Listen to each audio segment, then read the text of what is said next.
जय श्री हरमिलाप साहेब जी। कार्तिक महत्व 34वां अध्याय। सूत जी ने ऋषियों से कहा प्रसंग बखान।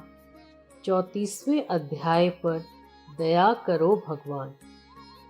हे सूत जी, यह पीपल का पेड़ शनिवार के अतिरिक्त सप्ताह के बाकी दिनों क्यों नहीं पूजा जाता? सूत जी ने कहा, समुद्र का मंथन करने से जो रत्न देवताओं को मिले, उनमें से देवताओं ने लक्ष्मी और कौस्तुभ मणि भगवान विष्णु को दे दी थी। विष्णु भगवान जब श्री लक्ष्मी जी से विवाह करने के लिए तैयार हुए तो लक्ष्मी जी ने कहा, हे प्रभु, जब तक मेरी बड़ी बहन का विवाह नहीं हो जाता, आप मुझ छोटी बहन से विवाह कैसे कर सकते हैं? इसलिए आप पहले मेरी बड़ी बहन का विवाह करा दीजिए, बाद में मुझसे विवाह कीजिए, क्योंकि यह प्राचीन नियम है। सूत जी बोले, लक्ष्मी जी के ऐसे वचन सुनकर भगवान विष्णु ने लक्ष्मी जी की बड़ी बहन का विवाह उद्दालक ऋषि के साथ करा दिया। वह अलक्ष्मी बड़ी कुरूप थी। उसका बड़ा मुख, चमकते हुए दांत, वृदा के समान शरीर, बड़े बड़े नेत्र और रूखे बाल थे। महर्षि उद्दालक भगवान विष्णु के आग्रह पर उससे विवाह कर उसे वेद मंत्रों की ध्वनि से गूंजते हुए अपने आश्रम में ले आए।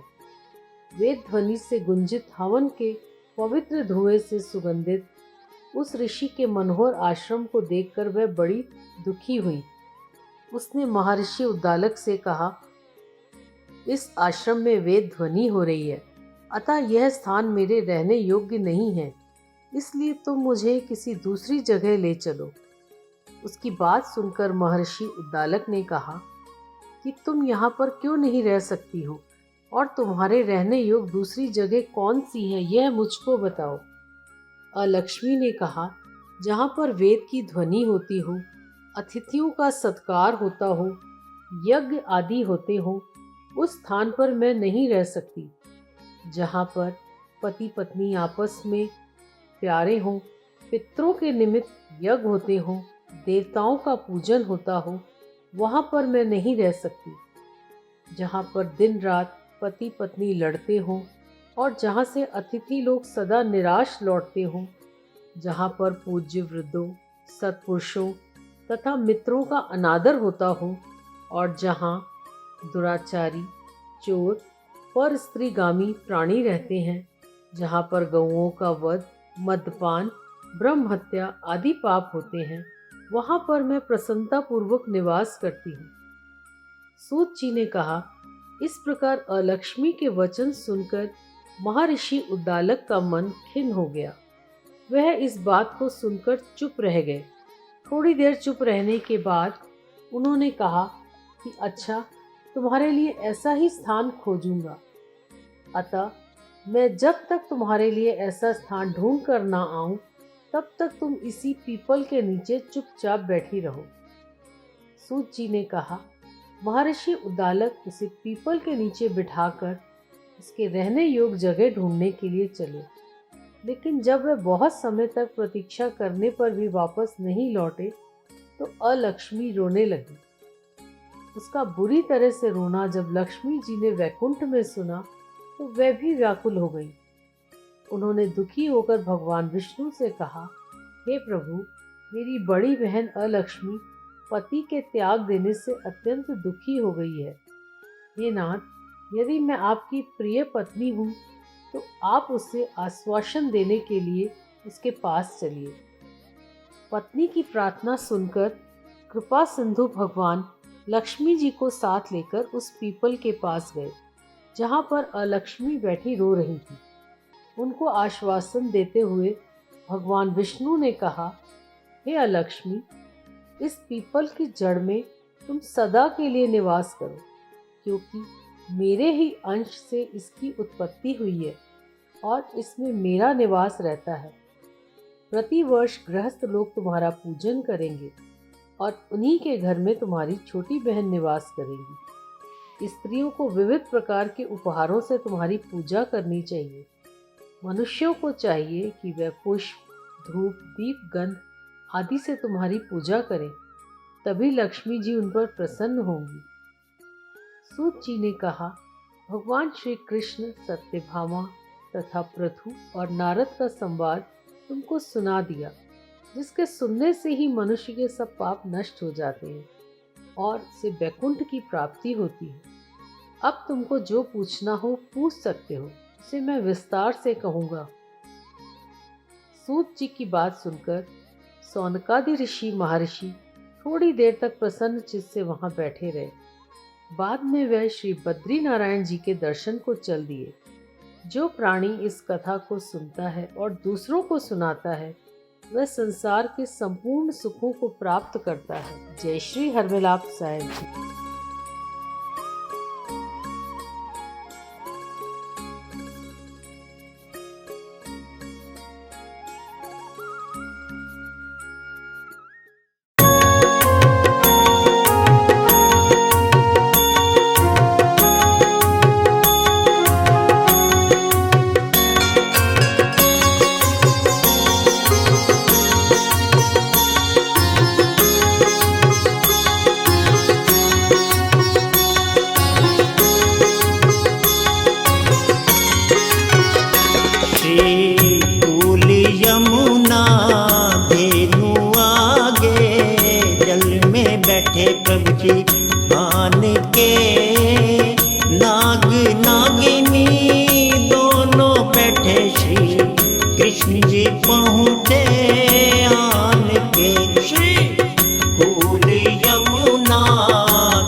नागिन कहती, सुनो रे बालक, जाओ यहाँ से भाग के। तेरी सूरत देख मन दया उपजी, नाग मारेगा जाग के। नाग मारेगा जाग के, नाग मारेगा जाग के। किसका बालक पुत्र कहिए, कौन तुम्हारा ग्राम है? किसके घर तू जन्मया बालक, क्या तुम्हारा नाम है? क्या तुम्हारा नाम है?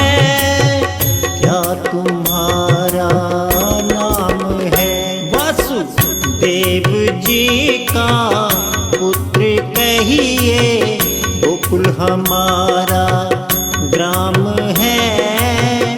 श्री माता देव की जन्मया मैनू, श्री कृष्ण हमारा नाम है।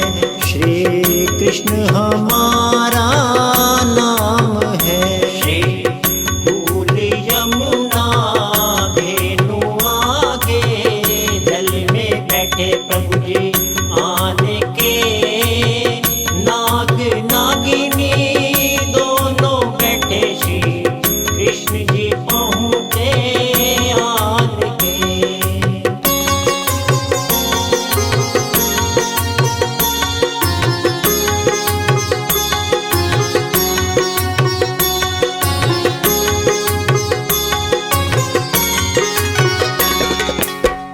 ले रे बालक हथां दे कंगन, कन्नां दे कुंडल, सवा लखां दियां बोरियां। इतना द्रव्य ले जा रे बालक, गैया मैं नागा कोलो चोरियां। गैया मैं नागा कोलो चोरियां, गैया मैं नागा कोलो चोरियां। क्या करा तेरे हाथों के कंगन कन्ना दे कुंडल सवा लखां दियां बोरियां श्री मात यशोदा दई बिलोवे पावां नाग काले दियां डोरियां पावां नाग काले दियां डोरियां पावां नाग काले दियां डोरियां श्री कूल यमुना धेनु आगे जल में बैठे प्रभु जी आन के नाग नागिनी दोनों बैठे श्री कृष्ण जी पहुँचे आन के।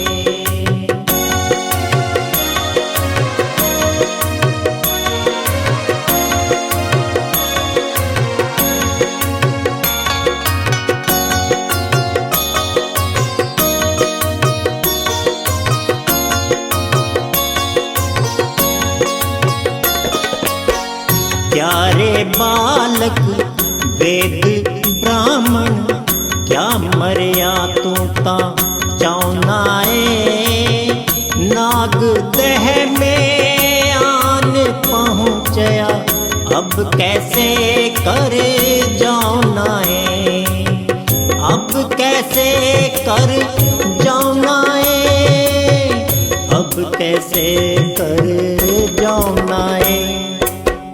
नारे पद्मनि वेद ब्राह्मण नंद जी का मैं बालका श्री मात यशोदा दई बिलोवे नेत्रा मांगे काले नाग दियां नेत्रा मांगे काले नाग दियां नेत्रा मांगे काले नाग दियां श्री कूल यमुना धेनु आगे जल में बैठे प्रभु जी आन के नाग नागिनी दोनों बैठे श्री कृष्ण जी पहुँचे आन के।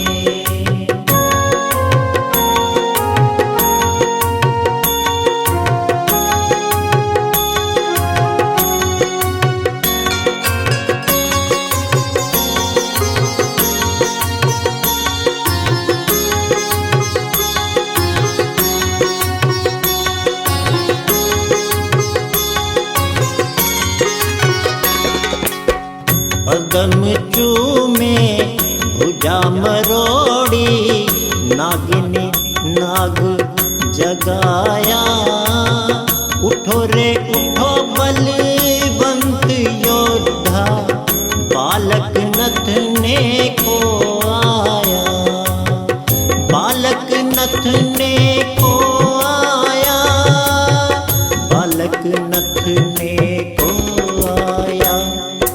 उठिया रे उठिया ना मंडली का राजा इंद्र वांगू गर्जया बाके मुकुट पर झपट की श्री कृष्ण जी मुकुट बचाया श्री कृष्ण जी मुकुट बचाया श्री कृष्ण जी मुकुट बचाया।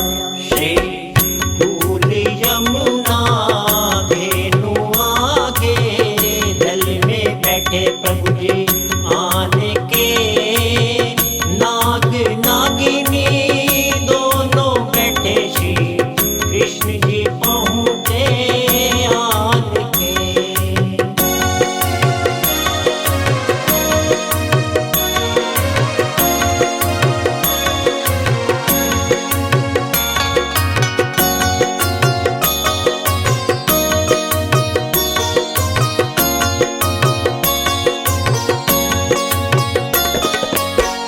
भुजा का बल प्रभु खेच लीनो जीवा का बल प्रभु हरण कियो हाथ जोड़ना गनिया कहते बल पिया जी तुम्हारा कहाँ गयो बल पिया जी तुम्हारा कहाँ गयो बल पिया जी तुम्हारा कहाँ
प्रभु जन्म लेकर लंका में रावण मारया। काली दल में नाग नथिया, मथुरा में कंस पछारया। मथुरा में कंस पछारया, मथुरा में कंस पछारया।